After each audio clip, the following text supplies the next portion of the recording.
concentration et précision. Sonia, c'est la référence française de la boccia.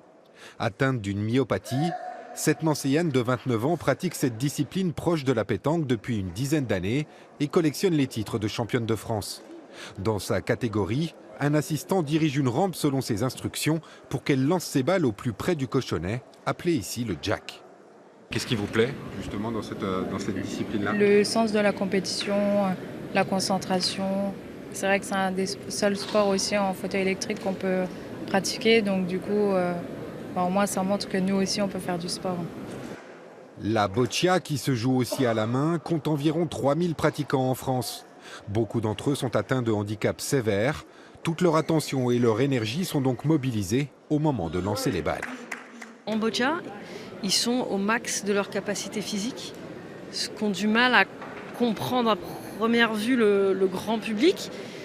Mais c'est ça, les capacités physiques restantes sont au maximum utilisées dans leur pratique compétitive et ils sortent d'un match de boccia en étant épuisés, comme nous, on peut être épuisés à la fin d'un match de tennis et c'est ça qu'on trouve assez passionnant.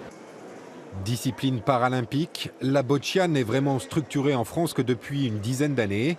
La perspective des Jeux de Paris en 2024 devrait lui permettre de se développer encore davantage et Sonia espère bien y participer.